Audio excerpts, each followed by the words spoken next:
Hey guys, good evening to everyone and thanks for joining guys. Yeah, first of all, apologies. Actually, yesterday and day before yesterday, I was traveling and also I'm not feeling well. So I did not take the class. So 2 days back, we completed couple of malware category of the attacks. So we discussed about what is virus, what is worm, what is Trojan, and also we have seen about what is ransomware. Okay, so ransomware we stop in between. So ransomware is nothing but it's a malicious software program code. The attacker will use like a phishing emails or drive-by downloads or maybe through pen drives. So finally, he will encrypt a single file or group of files as per cyber culture process. And finally, so he will control our system. Then he will ask about blockmailing of something in the money oriented, or maybe he will ask payment as a ransom or bitcoins. So that is about ransomware attack. So as I said, the series of the attacks are happened in 2017. So that is WannaCry. It's one of the very popular one. Second one is Petya. Next one is Kaseya. Next one is Maze ransomware attack. So because of these ransomware attacks, lot of business loss across the worldwide and are also across the universe. Even though till today, so ransomware attack is one of the dangerous attack. One of the dangerous attack. Now we will go on. We'll discuss about WannaCry and Petya differences. So it's one of the interview question as well.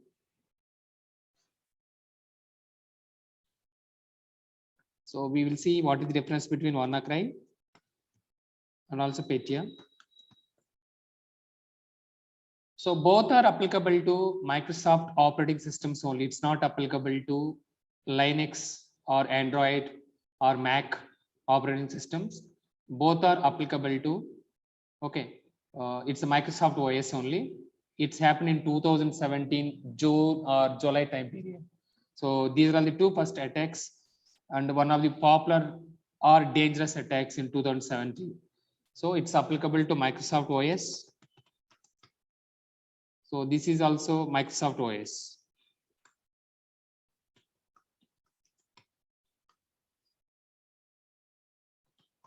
So that is the first difference. So what is applicable to meaning here? WannaCry and Petya attacks will come to only Windows operating systems. The attacker can hack is only Windows operating systems. So vulnerability using SMB, server message block, port number 445. Okay, so both these attacks, it's a part of server message block and port number 445. Even Petya also same thing, vulnerability, weakness normally attacker will identify by using server message block. This port number should not be open. If it is open, then we have to make sure that sufficient controls are existing. So that is vulnerability. Okay. Then exploitation grouping name is, so Eternal Blue and also Eternal Romance. Exploitation group name is Eternal Blue and also Eternal Romance. So that is the WannaCry side. So that is the hacking group name. And Petya side, it's only Eternal Blue. So it's entire question. What is Eternal Blue? Eternal Blue a part of malware category. It will come under ransomware attack. So attacker will encrypt single file or group of file. So finally, he will compromise the system. So that is nothing but Eternal Blue or Eternal Romance. So next one.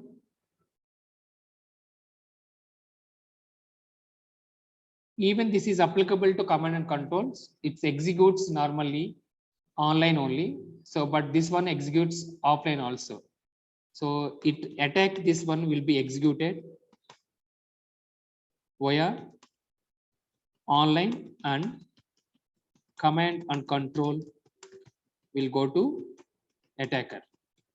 So meaning here, so something your example for this one, driver download, something you are downloading from the internet. In that internet, okay, so whatever file you downloaded, that file has a malware. That malware, it is encrypting the files. So that is called online. So coming to Petya, it will execute via offline. So what is mean by this one? So for suppose you are not downloading, you are copying something through pen drives. So copying something through pen drives, in that scenario this one will happen. So it is not a mandatory, it will go and it will hit the command and control. Okay, so that is, it will execute the offline, this one will execute online. Okay, that is maybe internet facing, even if it is not internet facing as well. So most of the cases it is internet facing. Internet facing meaning here, whatever system it is got compromised, from that system we are able to log into google.com example. So if my system wants to see whether it is internet facing or not, so what I have to do now, I have to go to the respective command prompt and I have to type google.com. In that scenario, if response is coming back, this one is called as a internet. Okay, internet facing. So if response is not coming back, in that scenario we will say it's not internet facing. Most of the critical servers, they will not make sure, they will not make like internet facing. Okay, so they will do a lot of segmentation basically. So that is about fourth point. Next one is so it will propagate through network. So it is propagate through network. So here it will propagate through network as well as stealing the credentials. So it will propagate through network like a lateral movement, and also it will propagate through psc.exec. It's one of the file name. So it will come using this extension only, psc.exe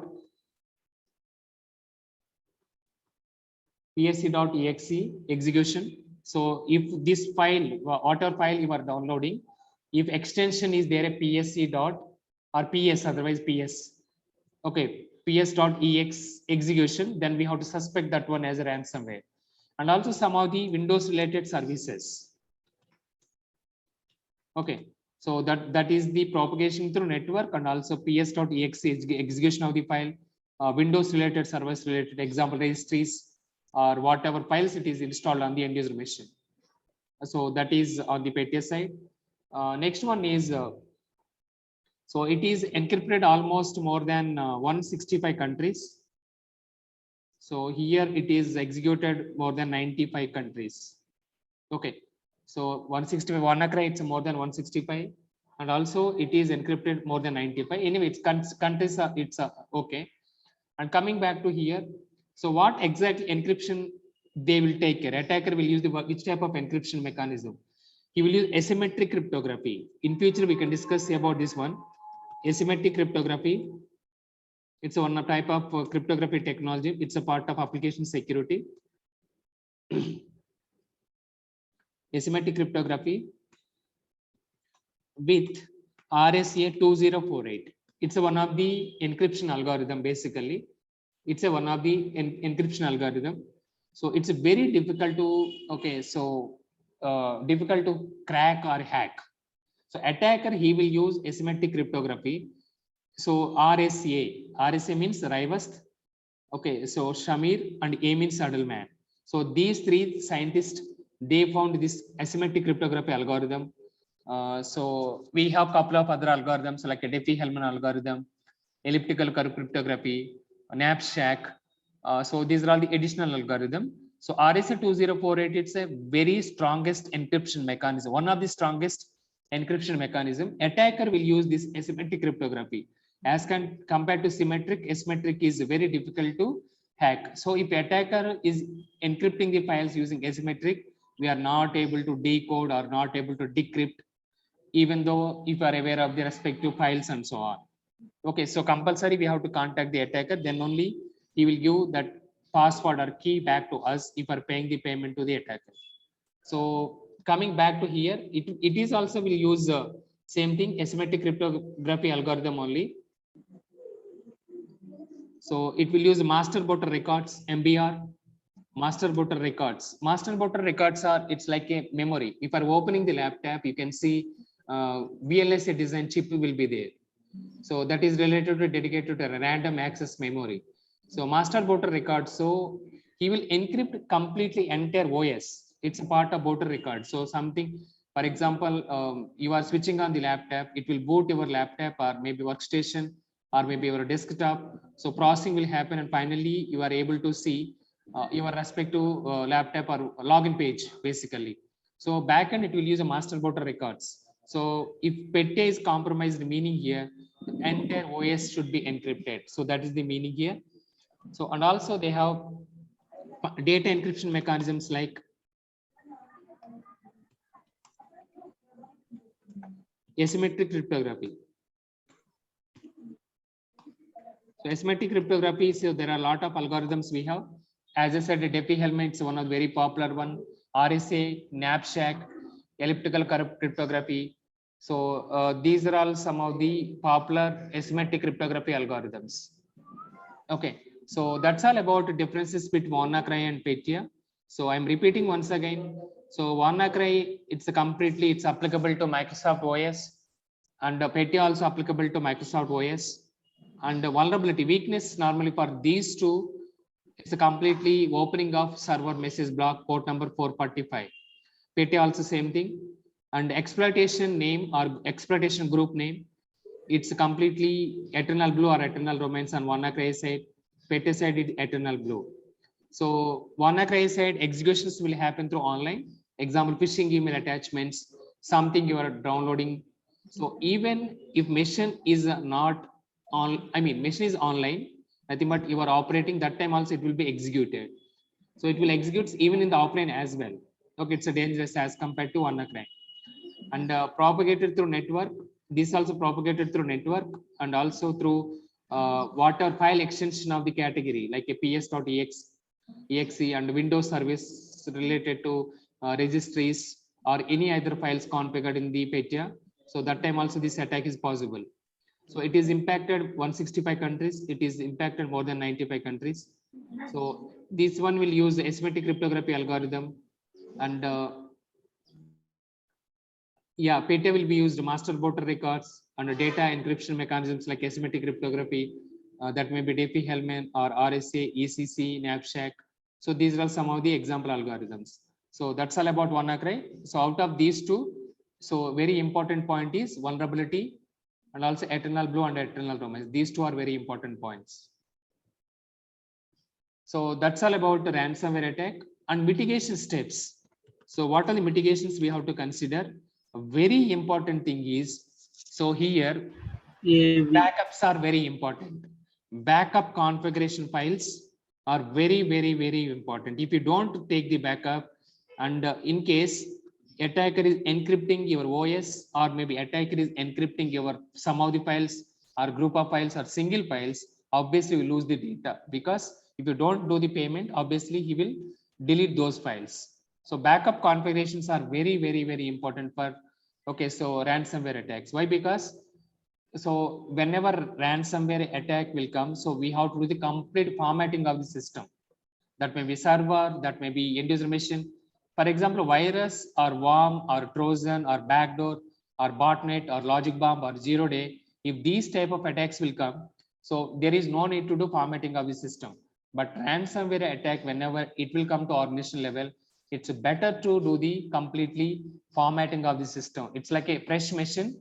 So we have to format the entire system. And finally, what are backup configurations we are using regularly? So we have to import on the respective, so whatever server or end user system you created is a new server or new system. So that's a backup is very important. So second one is, obviously someone is saying antivirus or EDR. Yes, you are right. So we have to use advanced next generation antivirus tools to mitigate the behavioral pattern and also to mitigate about malware category of the files and so on. So that is about antivirus EDR tools. And also we can use one more thing is malware scanning tools. So malware scanning tools, meaning here we have couple of tools are available in the market. Examples from Cisco SourceFire dedicated to malware analysis tool. And also we have tipping point from HP. So those are all some of the things. And also even we have from the HP tipping point, from SourceFire, from Cisco, and FireEye is one of the very popular tool from the FireEye company itself. FireEye is a vendor. Okay, so those are the mitigation steps we have to use. So last but not least, NGFW, next generation firewall. Also, whatever emails we are receiving, whatever application you are trying to access, that scenario, this firewall has to do the malware scanning. So these are all some of the mitigations for the ransomware attack. In the interview point of view, how normally they will ask, what is ransomware attack, or one of the individual system is got compromised, how we can do the compromise scenario, or how you can mitigate, how can you take care of the respective forensic analysis. So they will ask this way, or one of the server is got compromised as a ransomware attack. In that scenario, how can you do the instant investigation or forensic investigation? So in such a way, they will ask one of the server or one of the individual system, or maybe one of the desktop or one of the MacBook. So if it is got compromised, exactly, okay, so what is the mitigations or eradication steps you will consider, and also how we can recover the data. So those things are very, very important. It's one of the scenario based question. So scenario based questions are this one only. One of the server got compromised, one of the end user system is got compromised, one of the database server is got compromised. So all these are different types of practical based scenario questions they will ask in the interview point of view. So next one is a keylogger or keystroker. Keylogger or keystroker. Keylogger or keystroker. So keylogger or keystroker or keystroking, meaning here, it's one of the malicious software program code. Obviously, you know, it's a part of malware, and the keylogger software will do whatever keys you are entering. Key meaning here your laptop key or your mobile keys. Okay, so your laptop key or your mobile keys, whatever you are entering, everything that malware it will capture. So example, you opened your Gmail, and whatever password you are entering, that keylogger software it will capture. So maybe you are opening one of the net banking website, and if keylogger malware it is installed on your machine, that time whatever passwords you are using, whatever bank accounts you are using, everything it will be captured. So that is called keylogger or keystroker. Key meaning here your laptop keys or your mobile keys, whatever your typing purpose will use the keys, right? So that is called keylogger. So it is a malware category. Attacker will inject into end user system and he will compromise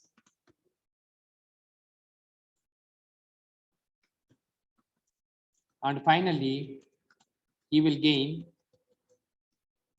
unauthorized access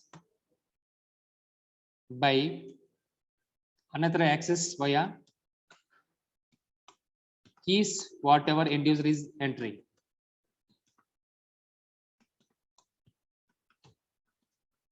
So it's a malware category. Attacker will inject into end user system or end system and he will compromise, and finally he will gain unauthorized access. How will gain unauthorized access? Via so keys whatever user is entering. So that is the way how normally he will gain the unauthorized access or sensitive data exposure. Example, passwords. It's one of the very sensitive data. Banking related debit card or credit card, banking related accounts, credit card, debit card, and so on, PIN numbers and so on. So basically this one we'll call PII data. PII data meaning here personal identifiable information. It's like interview question. What is PII data? So PII is nothing but personal identifiable information. How can you identify the person identity?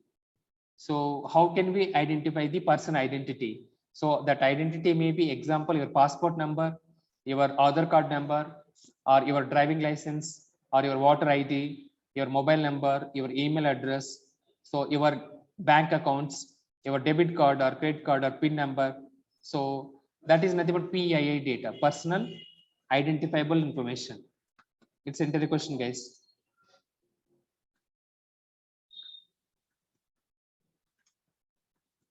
Okay, so how to mitigate these type of, okay, so keylogger softwares.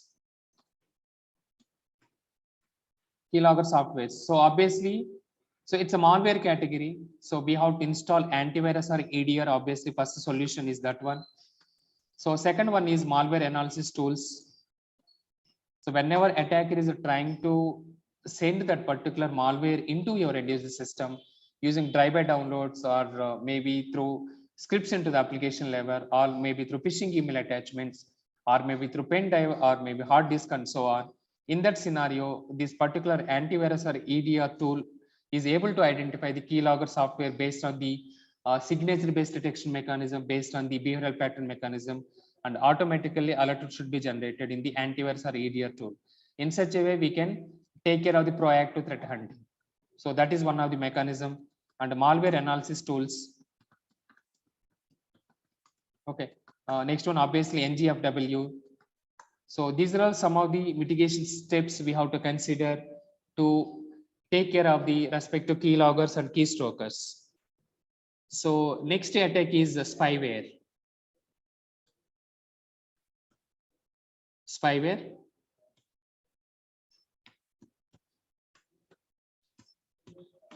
So spyware, it's not, what is meant first of all spy? Spy is nothing but it's a agent, secret agent.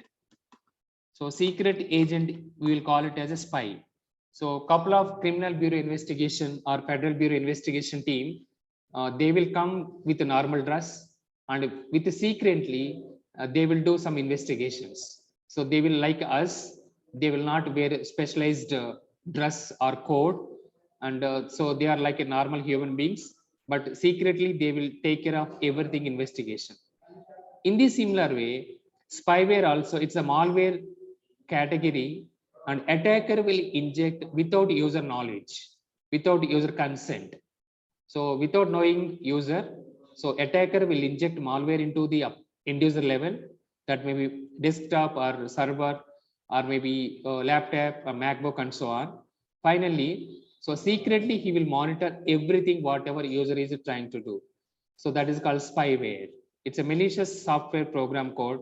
Attacker will inject secretly on the end user system without user knowledge or without user consent. Finally, he will capture everything, or he will monitor whatever data you are entering. So in such a way, he will gain unauthorized access. That is called spyware. Okay, how to define this one? So it is a malicious software program code. It is a malware category. Otherwise, it is a malware category. Attacker will inject spyware into end user system without the knowledge of end user or without user consent. Consent meaning here, so without their knowledge. Okay. So finally, what he will do? Finally, he will monitor whatever end user is working on, and he will gain unauthorized access. It is similar to like keylogger only. Okay, so that is called spyware. Spyware and keylogger, all these are subsets basically. So spyware, how we can define? It's a malware category. Without user knowledge, attacker will inject that malware into the end user system. Then he will gain the unauthorized access. That is called spyware. So secretly monitoring everything. So then how to mitigate this? So secretly examples, all these passwords, banking related information, personal data information, all these are examples to the, so some of the confidential data. So mitigation is also same as this. We have to use antivirus or EDR. We have to use malware analysis tools. We have to use next generation firewall. So all these are couple of examples for the, okay, so spyware. So it's because it's a malware category as well. That's why. Next one is adware. Next attack is adware. So it's advertisement software. Full form is advertisement software. Okay, meaning here it's mainly for the dedicated to advertisements. For suppose this one we can see regularly in our WhatsApp groups. So there are two reasons normally they will consider in this scenario. So please forward this message to 10 members, then suddenly you will receive one of the good news. Actually, that is URL link or maybe attachment they will give. Or maybe one more scenario, please forward this message to the 10 members in the WhatsApp group, then you will receive iPhone. So why they are doing all these things? It's for adware, advertisement software. They want to make their product is advertisement. In their advertisement, whatever link they are providing, obviously even sometimes without knowing the cyber security, a lot of people they will click, and whatever link they are providing, so that link has a malicious scripts. That malicious scripts, it will install in your mobile, and also it will install in your end user system, and finally your system will get compromised. Examples are pop-ups. These adwares are completely behavioral based as well. What is behavioral based? So daily you are watching Hindu newspaper, or daily you are watching the Times of India newspaper and so on. So even you are watching some other websites like YouTube or Twitter or Instagram, so automatically lot of pop-up notifications will come. So because it will observe your behavior regularly, what are all the websites you are opening. So in that scenario, as I said, you are opening daily the Hindu newspaper, the Times of India, then whenever you are opening the youtube.com to watch some of the videos, in that scenario, you can see a couple of advertisements related to Hindu newspaper as well as Times of India newspaper. All those are completely behavioral pattern. So meaning here, based on the end user habits. So those pop-ups will appear on the respective websites. And finally, if end user is clicking on those websites, end user system will get compromised. So example, as I said, pop-ups, even this one you can go and you can see in your mobile. So there are a lot of notifications regularly we will receive because you are opening one of the news channel or newspaper or whatever it may be. So Facebook or any other thing. So regularly we'll receive a lot of notifications. So those are all completely related to adware only. So we should not click on all those different types of adwares. If you are clicking on this one, attacker will inject malicious scripts into the respect to whatever URL links you are trying to access. Then finally, your systems will get compromised. So that is nothing but adware. Okay, so it is a malware category.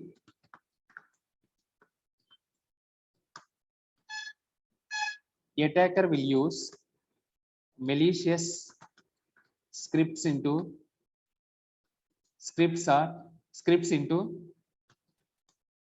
URLs or websites, and whenever user is clicked on those URLs or websites, malware will be injected into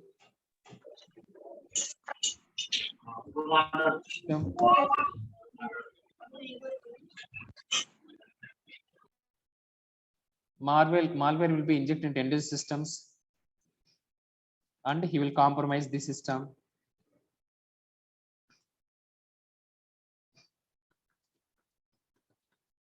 And he gained unauthorized access.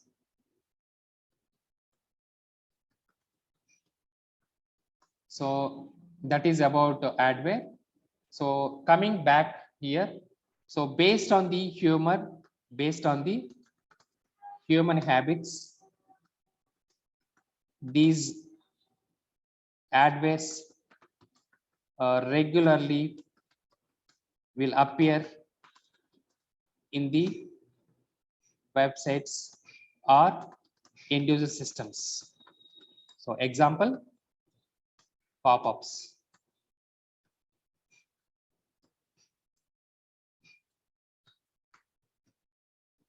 Okay, so it's a completely human behavior, and those links we should not click. Maybe attacker, okay, daily you are watching Hindu newspaper. So, okay, what attacker will think? Maybe he is watching Hindu newspaper, and why can't I inject? Okay, so suspected malware into the scripts into the respective URL link, and wherever he's opening in the other websites, there I will go and I will so post this particular pop-up because it's based on the behavior. So once that user is clicking on those respective advertisements, automatically malware will be injected on the end user systems, and it will get compromised, and your connections will go to command and control as per cyber kill chain process. So that is about adware. Now onwards, whenever someone is forwarding related to some of the gift you will receive, or some of the iPhones you will receive, or some of the good news you will receive, don't forward those things and don't click on those respective malicious websites. So mitigations, we have to take care of the antivirus and EDR. Second one is malware scanning tools. And also we have to implement proxy servers. So proxy servers, why we have to implement? Whenever any URL has a malicious content, so automatically this proxy server, if the user is clicking on the malicious websites, it will block that particular activity. So that's why proxy servers will play a very important role in the adware related websites. Next one, obviously NGFW as well. So next generation firewall also will be considered to mitigate these type of application or URL diverting from one website to another websites. So that is nothing but adware. So next one is called rootkit. So root is nothing but in the Unix operating system, it's a high level. So highest level or highest privilege. So root in the Unix operating system,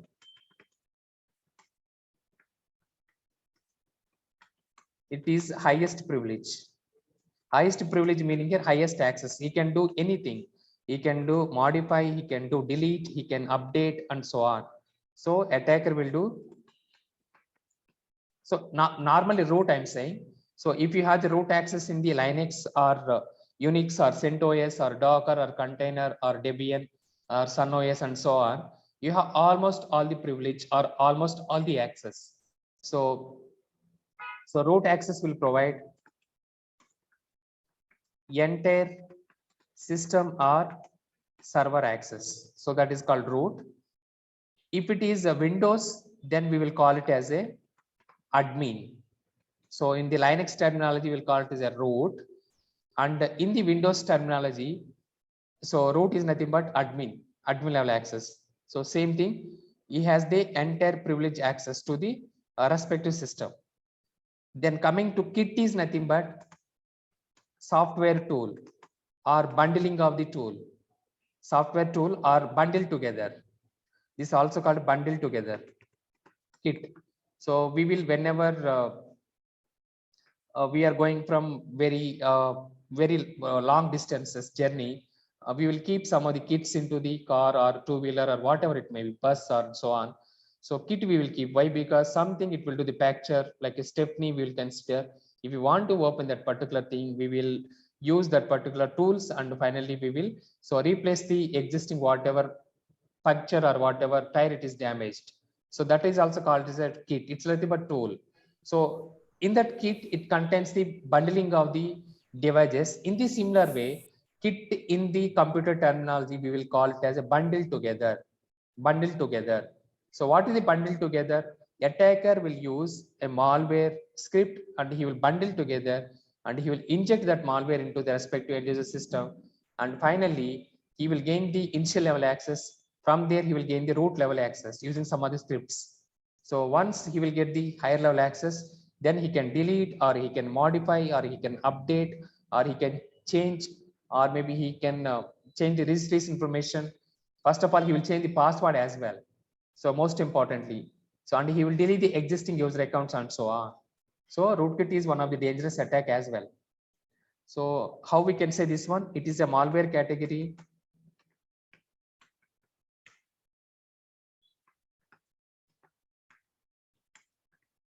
Attacker will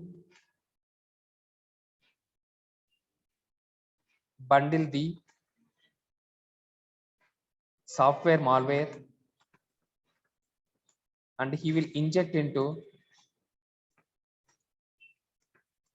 end user system and he will gain initial level access. From there, using some of the scripts, he will gain a root or admin level access.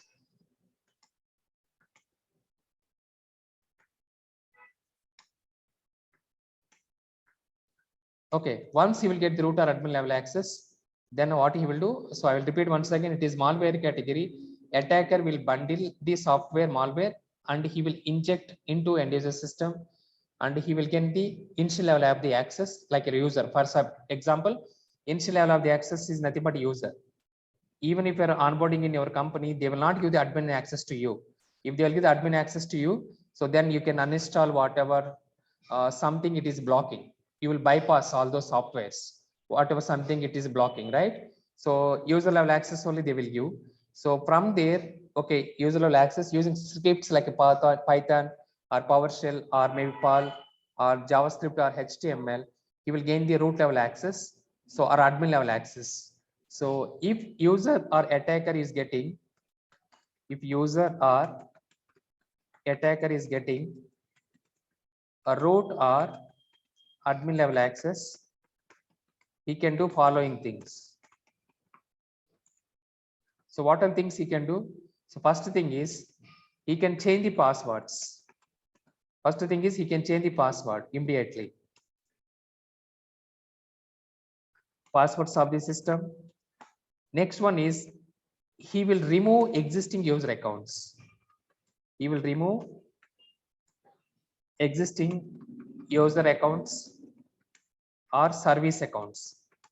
Every server normally we will configure as a user accounts and service accounts. Example, so one of the dedicated Linux guy, he'll take care of the support related to Linux or management and maintenance, everything. So for example, DevOps team, they need account, TechOps team, they need account, machine learning team, they need account for Linux server, or security team, they need Linux server access. In that scenario, he can provide whatever required level of the access it is required. So then he will provide only that particular access. So even he will create service accounts also. Service accounts normally it's like a shared account. Something if you want to do the cron jobs. Cron jobs is nothing but something you want to update the patches or something you want to do the configurations or system related things. That time you'll use the service accounts. Okay. So not only this one, he will remove the existing user accounts or service accounts. Additionally, so he will take care of, additionally, attacker will modify, update, configure, add, and delete the files. Whatever files is there in the system or server, he will completely modify. He can update something additionally, or maybe he will configure something, or maybe he will add some of the additional information, or maybe he will delete the files as well. So that is one thing he can do it. Next one is even he can change the registry keys information as well. So attacker can change registry keys information. So this registry keys information is completely dedicated to what are keys we are using on the IIS server. Example, whenever you are deploy SSL TLS certificates, that time registry keys we will use.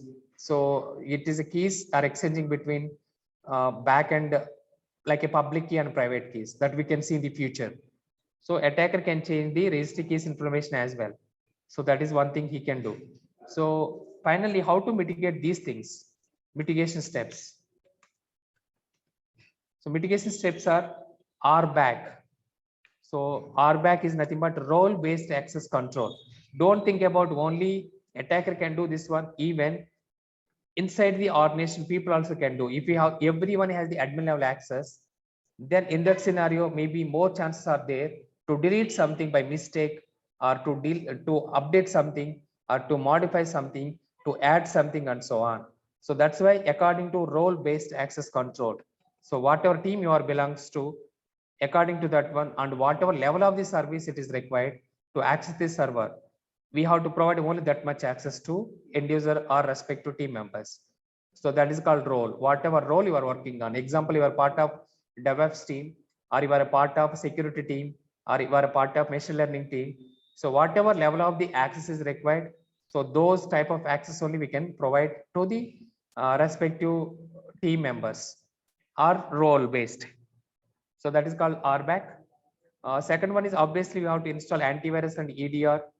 and we have to take care of the memory dump scanning. So whenever any memory dump scanning, meaning here in the RAM level or VLSI chip level, once you are opening the respective server or maybe laptop, you will see a lot of green related some of the board will be there. That is called chip boards. Normally VLSI design team, they will build all those chips, layout engineers or SOC related, not this SOC. So even we have one more SOC is there. So that SOC also, that is nothing but verification engineers using the VLSI design. So that SOC is different. Okay, memory dump scanning we have to do. Even memory level also we have to dump scanning. Is there any malware is injected, and from there we can identify the issues. Okay, so those are some of the memory dump scan we can. It is nothing but file we have to consider and we have to scan. And the TCP dump file also we have to take and we have to run the scans. So TCP dump file from the server level. So if you are taking the TCP dump file and if you are analyzing, so what is the exactly real it is got compromised or not. Not only this one, we have network traffic analyzer that is called Wireshark. Wireshark is one of the tool. Using that tool also we can identify wherever the issue is available. Something it is got compromised, but you want to make sure that whether it is a application layer issue or network layer issue or internet layer issue or maybe transport layer issue or maybe server itself. In that scenario, if you are taking this TCP dump or maybe even packet capture or memory dump, we can completely scan and we can identify where is the exact issue. So related to scripts, that is one thing we have to consider. Yeah, obviously multi-factor authentication mechanism also we have to implement, because so more than one way of the authentication, especially Linux operating systems are very dangerous. So port number 22, and if you don't provide any additional authentication mechanism, so in that scenario these systems will get compromised. So multi-factor authentication in the Unix operating system, meaning here, so we have to provide one of the additional private key. How we can do that? So I told you already previously itself.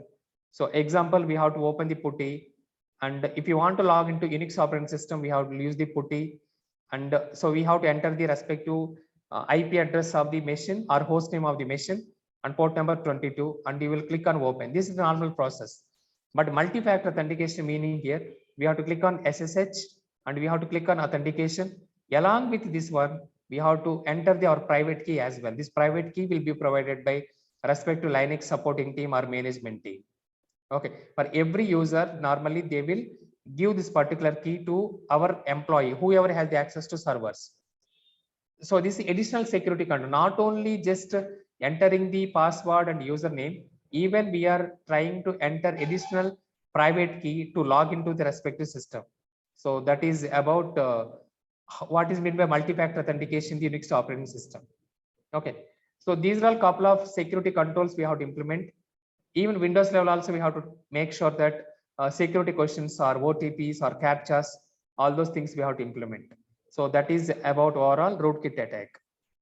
Next one is privilege escalation. Privilege escalation, even one of the tactic we have seen under the MITRE framework or MITRE framework. So privilege escalation. So that time itself I told you, even we can discuss about privilege escalation as well. So privilege escalation almost equivalent to rootkit attack only. So attacker will gain the initial access. So using some of the scripts or using some of the malwares, from there he will gain the high level access. Getting the higher level access from the initial access, we will call it as a privilege escalation. Escalation meaning here, so from one layer to another layer. Otherwise, from lower level access to higher level access, that's called escalation. So escalation means one more thing is based on the priority wise also we can escalate. So first initially L1 team they will do it, and something if you want to, it's very critical and very emergency related, then we'll escalate to L2. So that is nothing but higher level team we will provide. So privilege escalation meaning is nothing but access, providing the access escalation. What is my access escalation? From initial level access to higher level access, that is called access escalation. So who will do this one? This may be insider threat, even internal employees can do, even external attackers also can do this type of attacks. So how can we define this one? So here we can say that attacker will inject malware scripts into end user systems, and he will gain initial level access like user, and from there you will gain higher level access like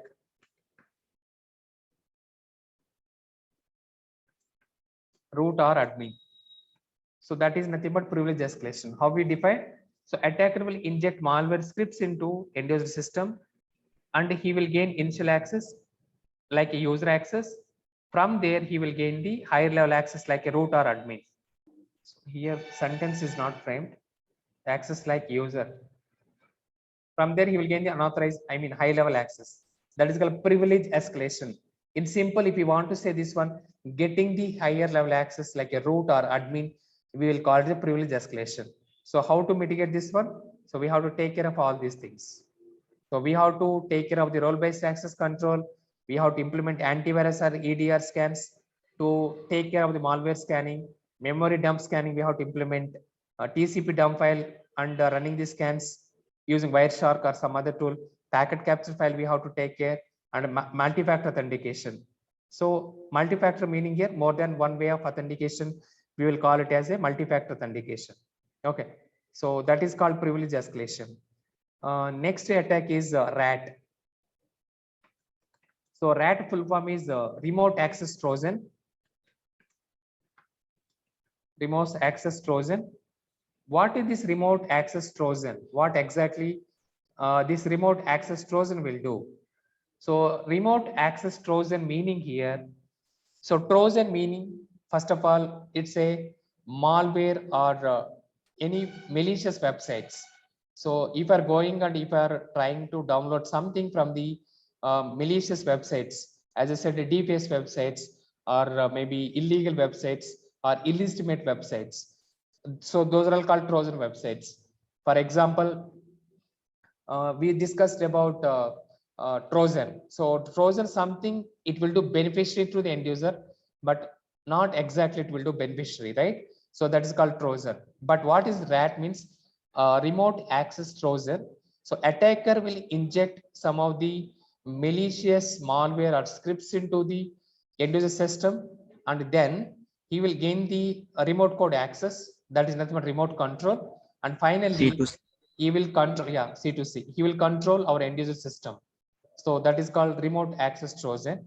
Finally, he will gain the unauthorized access. Then he will ask money or data and so on. So that is called remote access Trojan. Okay. So it is a malware attacker. Otherwise, attacker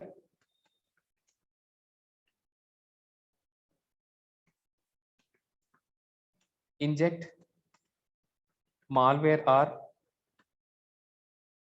malicious scripts into Trojan websites. Once the end user is clicking on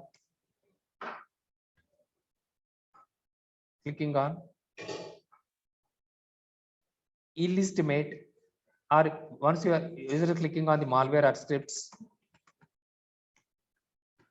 as per cyber collection process, Trojan will install in the end user machine, and he will gain command and control access, nothing but C2C. So C2C also called command and control server. Command and control server, C2C. So here this is called remote control. Finally,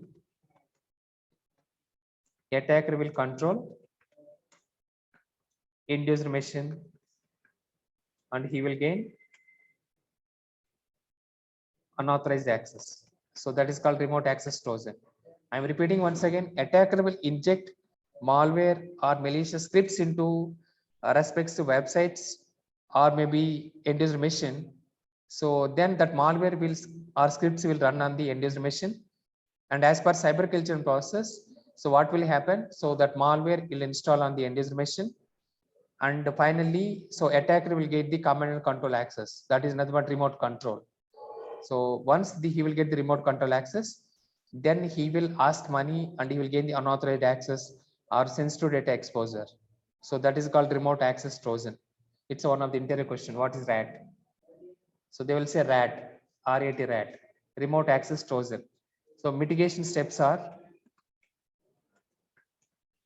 so all these are antivirus related. Antivirus or EDR, because malware we can eliminate using EDR tools or antivirus tools. And then we can do the malware analysis tools. Okay, even we can use a proxy. If any malicious scripts in the application level we are trying to download, these proxy will block those malicious websites. Proxy will act as a bridge between the end user system and also to the respective application or website. It is like a gateway, it's like a broker. Proxy, we can say it's like a broker. That broker, it will act as a bridge or gateway between end user and application. Meaning what? Example, you are trying to access the google.com. In that scenario, in between you and also in between the google.com, so this proxy we have to install, and this proxy will identify, is there any malicious website user is trying to access. According to that one, it can identify and it can block it automatically based on the signature based detection mechanism, based on the indicator of compromise information. All this we can see in future. Okay, so that's about RAT, remote access trojan. Next one is a logic bomb. Logic bomb. So what is meant by logic bomb? So logic bomb is nothing but here. First of all, how bomb will work? Before going to our computer terminology or attack, how the bomb will work. Example, in 2017 or maybe 2010 or 9 some time period in Hyderabad, there are a lot of bombs attacks are happened, right? So these respective terrorists who have entered into the respective Indian, even in it is in Taj Hotel also it is happened. So they will put respective bombs. Okay, so that may be atom bomb or that may be hydrogen bomb, and they will set some time. They will set some time. Okay, so these are all the attacks are happened in Dilshuk Nagar, Lumbini Park, Gokul Chat. So these are all some of the areas. So what normally these people will do, they will go silently and they will put the bombs, and the remote control will be there in the respective whoever has the access to that particular they want to exploit that particular bomb.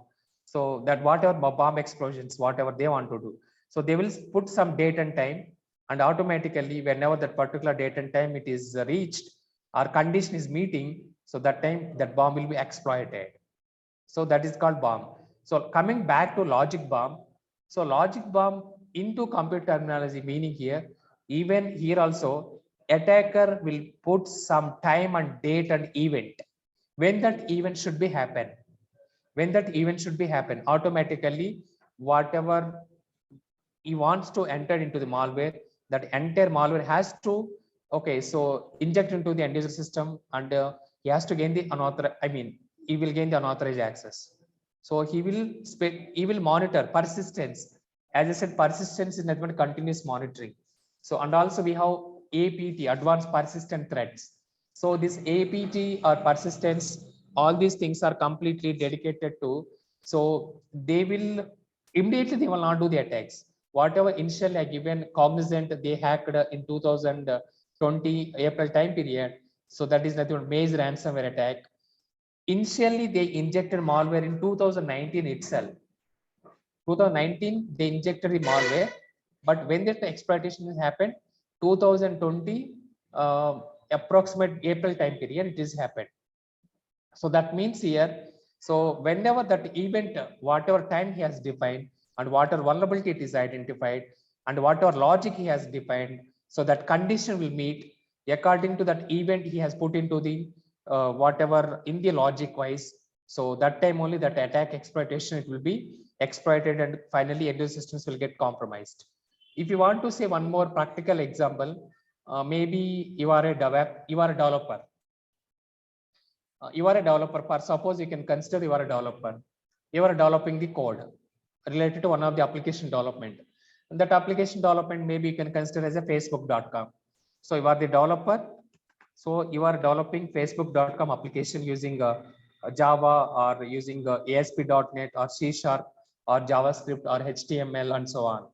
So in between you and also in between your manager, so there are a lot of conflict is going on. What in my conflict is going on? Meaning here, so whatever your manager, whatever you are doing, so manager is it doesn't like. Whatever you will do work, he doesn't like it. So and he will do sometimes harassment. Wantedly he will scold us. So all these things will happen regularly in the corporate culture, not only corporate, anywhere it will happen regularly. These type of things. So then how we have to take the revenge on him? So this logic bomb is not only applicable to dedicated to attacker and so on. It's applicable to even insider employee as well. As I said, you are the application developer. You are developing one of the timesheet application to enter the regular time, or maybe you are creating one HRMS system where we can download our salary slips, or maybe where we can download our Form 16 or income tax declaration and so on, like Workday kind of. So our ADP, automatic data processing applications and so on. So these are a couple of applications. So, but as I said, in between you and your manager, so that manager maybe he doesn't like you, or maybe you don't like manager and so on. According to that one, so finally you want to take a revenge. How can you take a revenge? So one is obviously will go and will give the complaint, but you don't want to spoil his life or her life.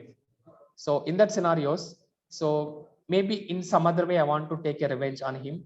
So obviously if you don't like something in the organization, we will identify, or we will find a job and we will go outside of the company, obviously safer side. Okay, so in that scenario, then how can you take this revenge? So as a developer, so example, that project deadlines, Facebook development project deadline is, so maybe 25th July. 25th July is a project deadline, and your last working day is the 24th July. So nothing but you already resigned, and so your last working day is 24th July. So now what is the logic you will define, or what is the event you will define? So once I left from my company, example 26th July onwards. So 26th July, okay, example 9 a.m. Whatever I developed the code, it has to delete automatically. So 25th July is your last working day. Sir, 25th July is project deadline. And the 24th July is example, maybe your last working day. So what you will do? So maybe 25th itself. Okay, what you will do? You will go and you will make a condition or logic stating that, so when I left the company, automatically whatever code I developed as application developer, so that may be C#, that may be PHP, that may be HTML or JavaScript and so on, you will make sure that you will create one event time and logic, and also event time and logic will define. What is the logic and event time you will define? So automatically whatever I developed the code, it has to delete automatically. So in such a way, if you are doing this one, so 25th is already last, deadline of the project. So already you deleted all of the code, whatever you developed on. So finally you are taking the revenge, right? So in that scenario, obviously they cannot deliver the project deadline as a 25th July. So they need one more, maybe 2 days or 3 days to make sure that everything is correctly delivered or not. So correctly configured or not, correctly developed or not, correctly programming we have done or not. First of all, functionality testing is working or not. So that is what logic bomb. So this is one of the way. Application development side, I given one of the example. In the similar way, same as it is, attackers also, they will define the event when it has to occur, and the time frame they will define.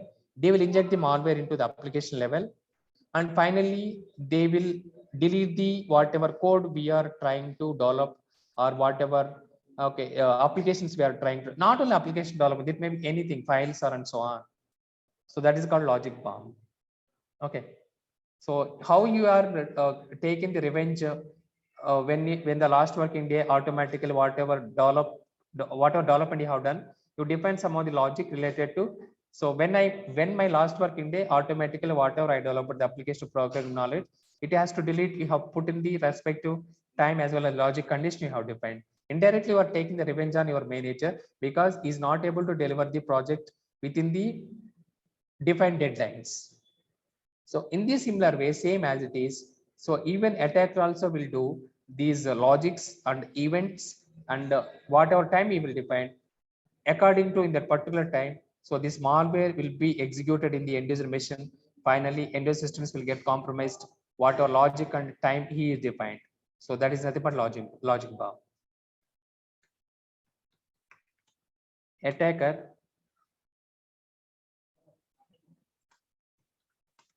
will inject malware into end user system, and also you will define event time. You will define logic along with event time for deleting or executing of the malware into end user system. Okay, so finally he will gain the unauthorized access. Finally, attacker will gain sensitive data exposure, nothing but confidential data, sensitive data exposure or unauthorized access. So that is nothing but logic bomb. So here, what is the keyword here? So logic along with the time. So in that time, automatically it has to delete or execute that malware once vulnerability identified, and according to that one, that malware will be executed, and finally attacker will gain the command and control access and it will get compromised. So that is called logic bomb. Bomb meaning here event and time. So he will define the attacker. So that is nothing but logic bomb. So then how to mitigate this one? Mitigation steps.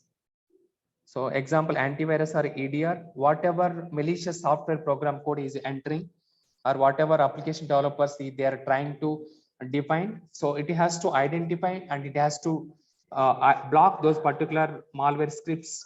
Automatically it has to delete or it has to block whenever the event, time and also logic they define. So that is nothing but antivirus and EDR. Second one is malware scanning tools we have to implement. So malware scanning tools we have to implement.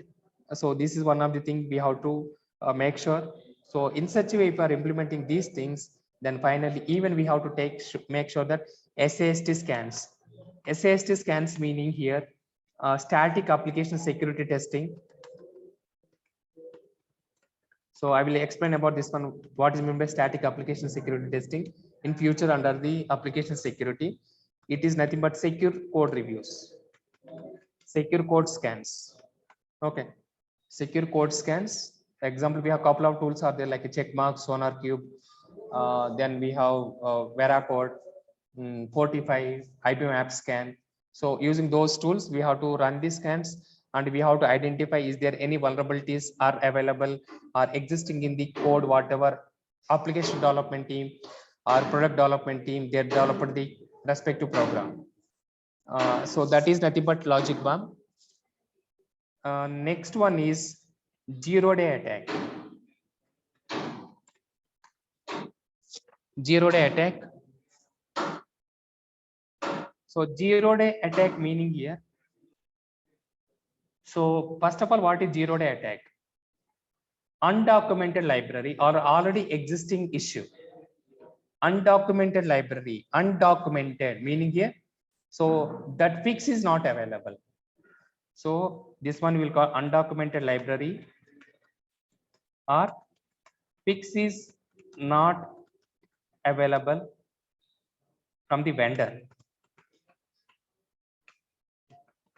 Okay, so fix is not available from the vendor. So meaning here, whatever programming code we are using, like a TPS, this is applicable to most of the cases. TPS. TPS meaning here third party softwares. Third party software. What is my third party software exactly? Example, Apache. It's one of the third party software. Tomcat. It's one of the software. So next one is Spring Boot framework. It's one of the software. Next one is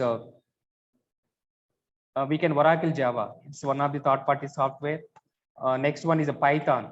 It's one of the third party software. Pal. It's one of the software. Then we have, there are a lot of Bash. So then we have PowerShell. Then we have database study for going SQL or MS SQL or PGSQL. So these are commercial one. Okay, so all these are called third party softwares. So third party softwares, there are two types of third party softwares. One is called open source. Example, Apache, it's a open source. Tomcat, it's a open source. Spring Boot framework, it's a open source. Oracle Java, it's a open source. Python, it's a open source. Perl, it's a open source. But coming back to this one, MySQL or MS SQL, PGSQL, GridGain or SAP database or Oracle database, all these are called commercial databases. For suppose if you want to show practically, I want to use one of the third party software, whatever I am developing the application. So that application may be google.com. I want to develop the google.com. For that one, I want to use Apache Tomcat. So Apache Tomcat, now I will go and I will see what is the latest version. So latest version is, you can see as per 2022 July 12th, it is a 2.0.1. 2.0.1. This is the latest version. Latest version. So this is the latest version. So right now they have this is the latest version. Undocumented library meaning here. So now in my google.com, in my microservices application. So google.com, it's one of the microservice application platform.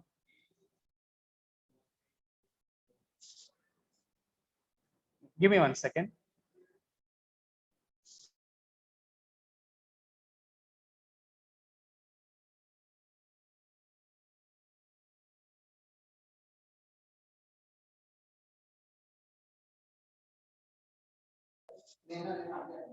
నీకే అంద నేను 24 గంటలు అటు ఇటు తిరగడమే సరిపోయింది, కానీ కూర్చొని work చేసిన పాపాన్ని పోలా.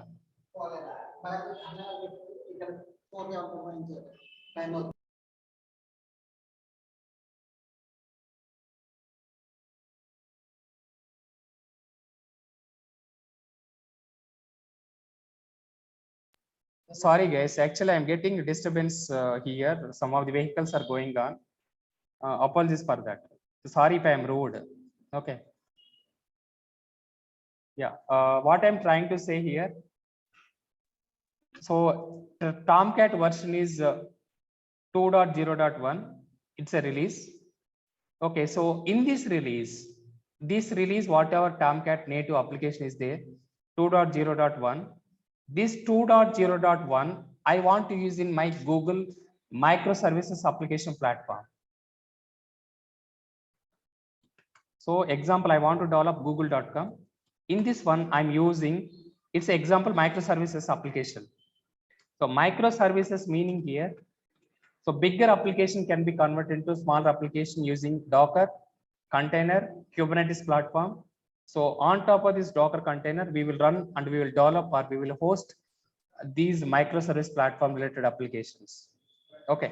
So example, in this microservice platform application, I want to use Apache Tomcat 2.0. What is the latest version? 2.0.1. So this one I used to develop, because this third party software is a free source and I downloaded from here and I have done some customization, and according to that one, so I developed my google.com application. So now what will happen? Attacker, they will go and they will see in this Apache Tomcat 2.0.1, is there any weakness is available?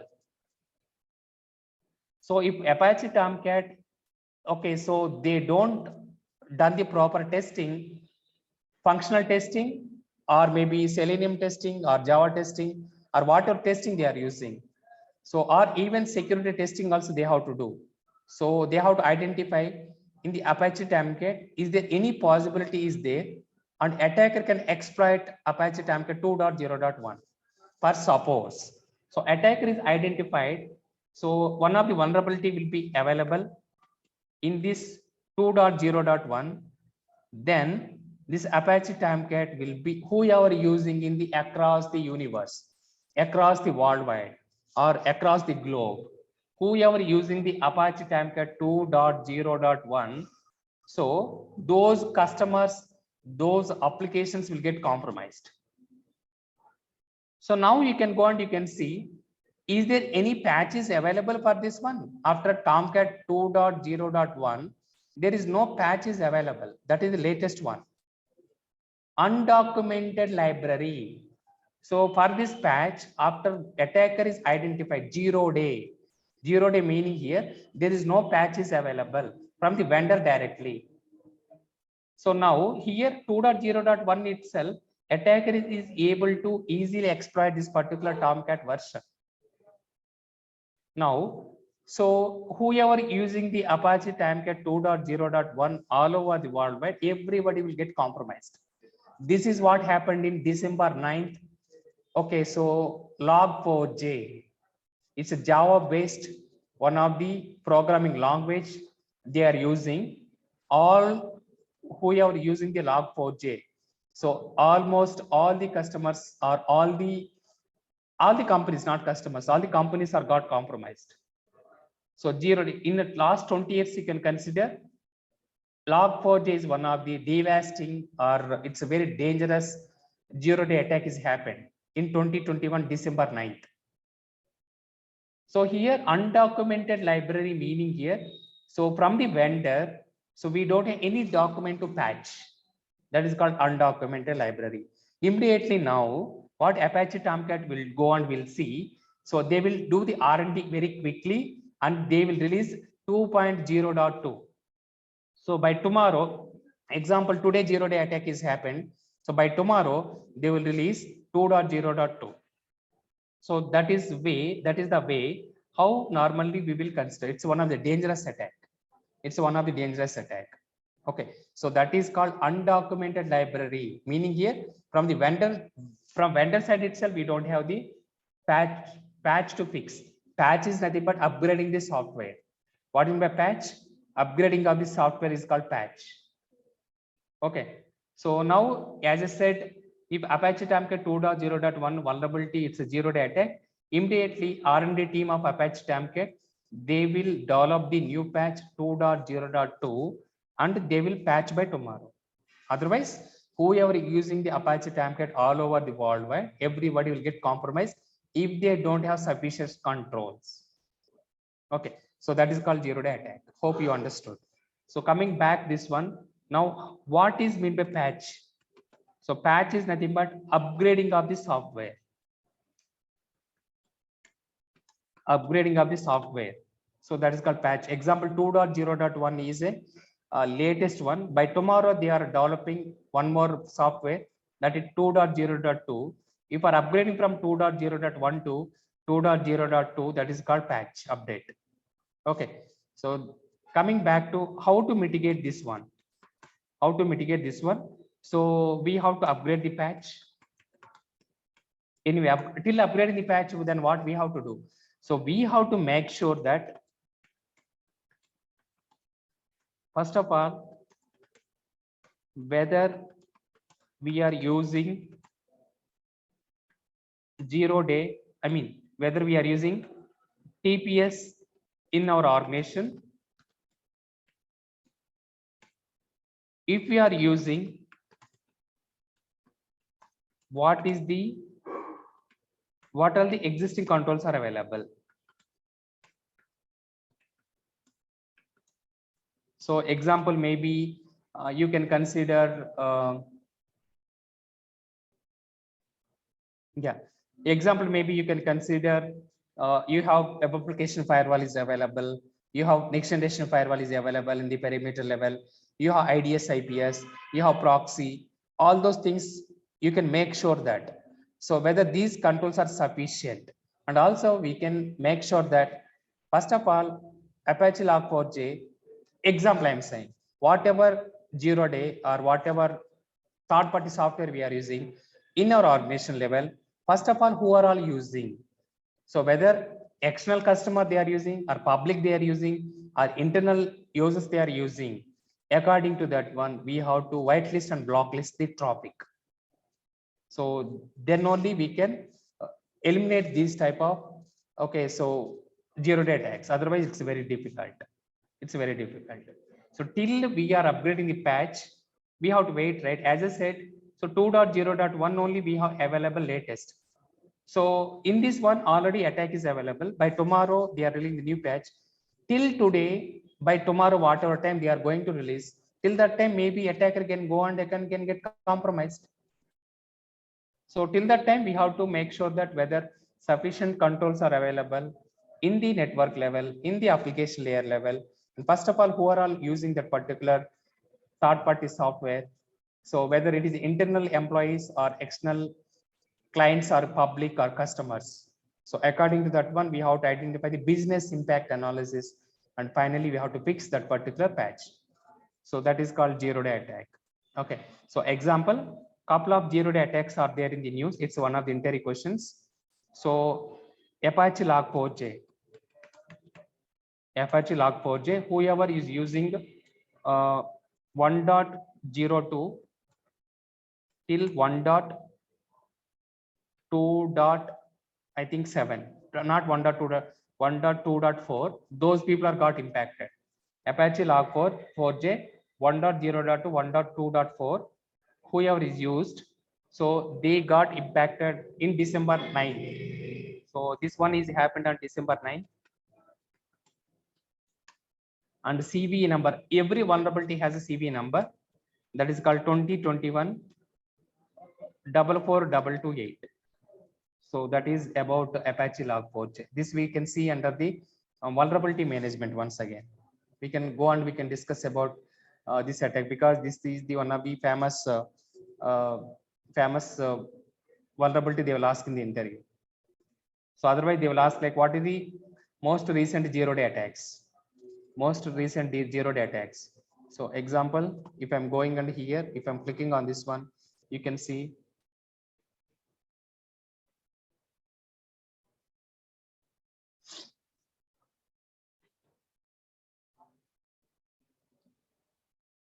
fixed in 2.15 Java 8. So this is the critical impact, 10 out of 10. CVSS score is 10 out of 10, and fixed in Log4j 2.15 only. So 1.0 to 1.2.7, 1.2.4. So they fixed, I mean, they impacted, and immediately next day, or not next day, December 11th, they released a patch. December 11th, they released a patch that is nothing but Apache Log4j 2.x. So that means December 9th to till December 11th, these 2 days attackers are compromised so many companies who are using the Apache Log4j. So this one of the example. Second example is we have very new 0-day attack is there in the news. That is called SolarWinds supply chain attack. SolarWinds. It is in 2020 August time period, not 2020, 2021 August time period. Whoever is using the SolarWinds software, it's a NOC monitoring tool, application server network monitoring tool, SolarWinds. So whoever is using the SolarWinds, supply chain management attack, it's a basically supply chain. Supply chain meaning here logistics related. Logistics meaning here consider maybe Walmart, maybe Amazon, Flipkart, Mask. So these are a couple of companies are there. So those are all companies will work like a supply chain management. It's a complete logistics related, meaning delivery of the something to the end users or public or customers. So that is one of the attack is happened. Third attack is from Microsoft remote code execution, RCE, remote code execution. In Windows servers, this attack is happened. So remote code execution we can discuss in the future. Next one, we have one more attack is happened in the March time. This is 2022 only. 2022 approximate March month time period. Next one is FI. FI is one of the tool. Their management console got compromised. This is also 2022 approximate May. So these are the couple of zero-day attacks are existing in the recently in news. So that's why I said at least okay, you can go and you can read 5 minutes what's happening all over the worldwide. If you don't and if you don't read all these blogs or websites, you are not sure what's happening across the globe. So if something is happened, we have to make sure that our company is going to do any business impact or not. We have to do business impact analysis and risk assessment. So zero-day attack is one of the dangerous attack. Okay. Yeah, as I said, we can discuss in depth all these things in the future. We have dedicated topic is there, vulnerability management and vulnerability assessment. Next one is a botnet. 13th one is a botnet. So this we will continue tomorrow. Botnet, it's one of the malware category of the attack. So we can discuss that one tomorrow. So do you have any queries, guys, in the today class?